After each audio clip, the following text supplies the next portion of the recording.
అతి పరిశుద్ధ నామంకి స్తోత్రములు. దావీదు దేవుని యొక్క హృదయానుసారుడని మరి ఒక్కసారి మనము మరి ఈ బైబిల్ ప్రకారం వాక్యాల ప్రకారం మనం చూచినట్లయితే దేవుడు అన్నాడు కదా, నేనే మార్గము అని. మరి ఆ ప్రవచనము ముందుగానే మరి మన దావీదు పలికి ఉన్నాడు చూడండి.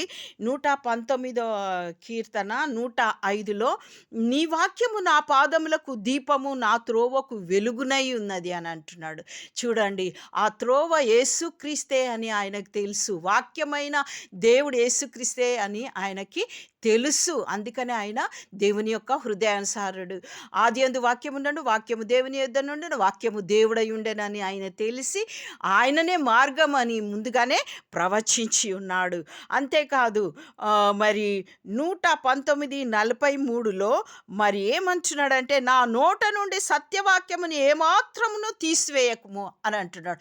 చూడండి, ఆ వాక్యమును ఎత్తి పడుతున్నాడు. ఆ యేసుక్రీస్తు వారిని, వాక్యమై ఉన్న యేసుక్రీస్తు వారిని తన నోటి నుండి ఆ వాక్కును తీసివేయొద్దని ముందుగానే ప్రవచనము, ఆ సత్యములో ఆయన ఉన్నాడు. చూడండి, అది కూడా మరి ఆ సత్యములు అంటే నేనే సత్యము అన్నాడు కదా దేవుడు. ఆ సత్యమైన వాక్కు తన నోటిలో నుంచి ఏమాత్రము తీసివేయొద్దని బతిమలాడుకుంటున్నాడు. అంతేకాదు, నేనే మార్గము, సత్యము, జీవము, ఆయననే జీవమని కూడా ముందుగానే పలికి ఉన్నాడు. 119 కీర్తన 25లో నా ప్రాణము మంటిని హత్తుకొనుచున్నది, నీ వాక్యము చేత నన్ను బ్రతికించుమని ప్రార్థిస్తున్నాడు. ఆయనకు ముందే తెలుసు ఈ వాక్యమై ఉన్న దేవుడు యేసుక్రీస్తు వారు ఆయననే జీవమై ఉన్నాడని ఆయనకు తెలుసు. కాబట్టి ఆ విధముగా ముందుగానే ఆయన ప్రవచించి ఆయనను బ్రతిమలాడుకుంటున్నాడు, ఆయనకు జీవమియమని. ఈ విధంగా దావీదు నేనే మార్గము, సత్యము, జీవము అనేది ముందుగానే ప్రవచించి ఆయనని నా పాదములకు దీపం వాక్యాన్ని పెట్టుకున్నాడు.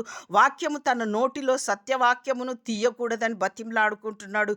అంతేకాదు, ఆయన ప్రాణం మంటిని హత్తుకొంచున్నగా యేసుక్రీస్తు వారే, వాక్యమైన దేవుడే బ్రతికిస్తాడని ఆయన ప్రార్థిస్తున్నాడు. చూడండి, ఆ విధమైనటువంటి ఆయన దేవునికి అంటే దేవుని హృదయంలో ఏదుందే ముందుగానే ప్రవచించినటువంటి వాడు దావీదు. దేవునికి స్తోత్రం. హల్లెలూయా.